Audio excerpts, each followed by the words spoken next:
Hello! My name is Kendall and welcome to my channel. I hope that you've been doing well. I hope that you've enjoyed all of the stories I've been telling you, and if you found some good ones, let me know in the comments below. Also, if you guys don't mind hitting the like or the subscribe button, please do. It would really help me out a lot. It would help encourage me to make more stories.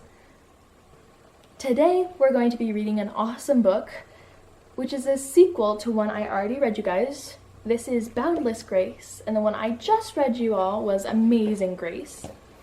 And it is, again, by Mary Hoffman and illustrated by Caroline Binch. Or Caroline Binch. Grace lived with her ma and her nana and a cat called Pawpaw. Next to her family, what Grace liked the best was stories. Some she knew and some she made up. She was particularly interested in ones about fathers, because she didn't have one. "You do too have a father," her ma said when she caught Grace talking that way. "I must have told you 100 times about how we split up and how your papa went back to Africa. He has another family now, but he's still your father, even though he doesn't live with us anymore." Well, that wasn't Grace's idea of a father. She wanted one like Beauty's, who brought her roses from the beast's garden in spite of the dangers. Not one she hadn't seen since she was very little, and only knew from the letters and photographs. And in her school reading books, Grace saw that all the families had a mother and a father, a boy and a girl, a dog and a cat. "Our family's not right," she told Nana. "We need a father and a brother and a dog." "Well," said Nana, "I'm not sure how Papa would feel about a dog. And what about me? Are there any nanas in your school books?" Grace shook her head. "Do I have to go then?" asked Nana. "Oh, of course not," Grace said, hugging her. Nana hugged her back. "A family with you in it is a real family," she said. "Families are what you make them." Then one day, when Grace got home from school, she saw a letter on the table with a crocodile stamp on it. Grace knew it must be from Papa, but it wasn't Christmas or her birthday. "Your Papa sent the money for 2 tickets to visit him in Africa for your spring vacation. Nana says she'll go with you if you want. What do you say?" But Grace was speechless. She had made up so many fathers for herself, she'd forgotten what the real one was like. Grace and Nana left for Africa on a very cold gray day. They arrived in the Gambia, in golden sunshine, like the hottest summer back home. It had been a long, long trip. Grace barely noticed the strange sights and sounds that greeted her. She was thinking of Papa. "I wonder if Papa will still love me," thought Grace. "He has other children now, and in stories it's always the youngest that is the favorite." She held on tightly to Nana. Outside the airport was a man who looked a little like Papa's photo. He swung Grace up in his arms and held her close. Grace buried her nose in his shirt and thought, "I do remember."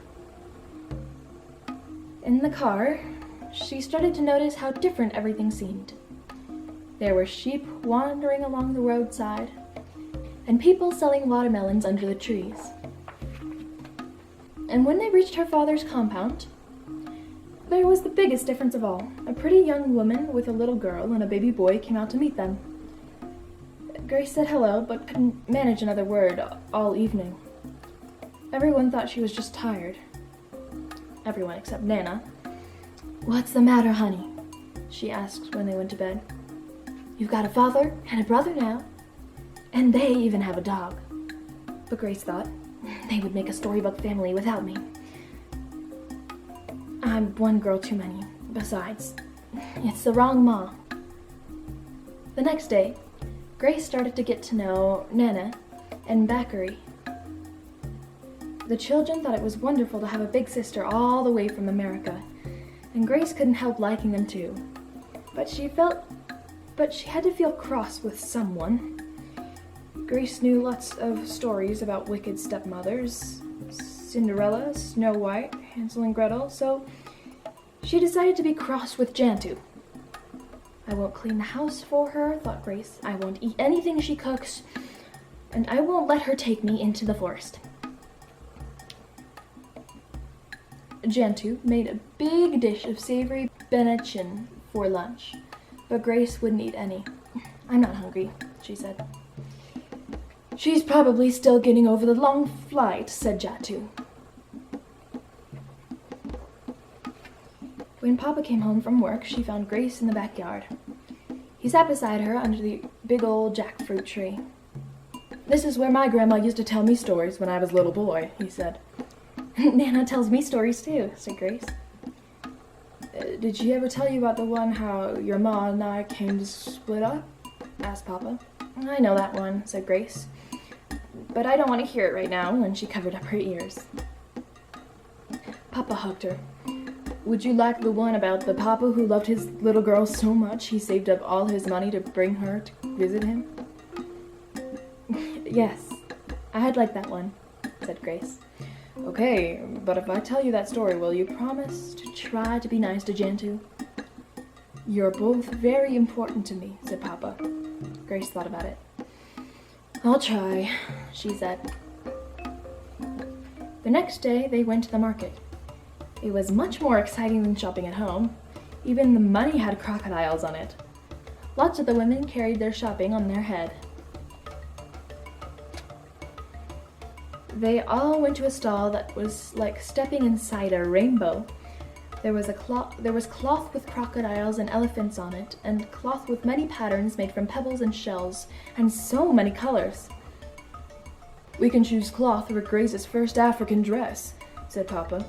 Grace and Nana spent a long time choosing. No one was in a hurry. The days of Grace's visit flew by. She played in the ocean with her brother and sister. She told them a bedtime story every night. She told them all the stories she knew. Beauty and the Beast, Rapunzel, Rumpelstiltskin. It was amazing how many stories were about fathers who gave their daughters away, but she didn't tell them any about wicked stepmothers. Sometimes Ma called from home, and her voice made Grace feel homesick.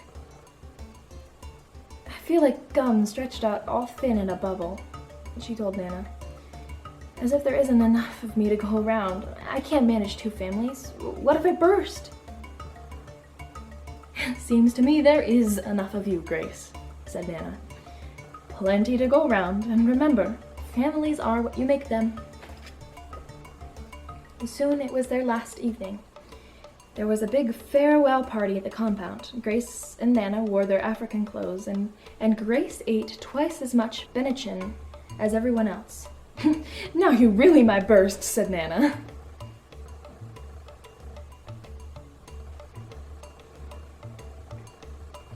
On their last morning, Papa took Grace to see some real crocodiles. This is a special holy place, he said. The crocodiles are so tame you can stroke them. Not like the ones in Peter Pan, said Grace. No, these are so special you can make a wish on them, said Papa. Grace closed her eyes and made a wish, but she wouldn't say what it was. Later at the compound, Grace asked Nana, why aren't there any stories of families like mine that don't live together? Well, at least you stopped thinking it's your family that's wrong, said Nana. Now, until we get back home and find some books about families like yours, you'll just have to make up a new story of your own. I'll do that, said Grace. And when we're home again, I'll write it down and I'll send it to Jatu to read to Nana and Bakari. The whole family came to see them off at the airport. Grace was sorry she had to say goodbye to her new brother and sister, and even to her stepmother. But leaving Papa was the hardest of all. Waiting for their plane, Nana asked Grace if she had thought any more about her story. Yes, but I can't think of the right ending, said Grace. Because the story's still going on. How about they live happily ever after, asked Nana. That's a good one, said Grace. Or they lived happily ever after, though not all in the same place. Stories are what you make them, said Nana. Just like families, said Grace. I think it's super important to read stories like these of the non-traditional American families, especially because you'll find most families are non-traditional. I wish I would have had books like this as a kid, because I grew up same as Grace, thinking that because I have a mom and a dad and a little brother and a dog, that we were the traditional family, and that's just what everyone has. But as I've grown up, I've known that that's not quite the case. And just like this book explains, families are what you make them. And my friends who have 2 moms or 2 dads or 1 mom and 1 dad and all crazy combinations of people are just the same and just as important as mine. And it's so awesome that there's books like these out there. So if you have any suggestions of other books like these I could read, let me know in the comments below. If you liked today's story, make sure to subscribe and leave a like. And, as always, I hope that you have an amazing month, week, year, wherever I see you next. I hope that you're doing even better. And, as always, I hope that you treat yourselves. And I will see you next time. Bye!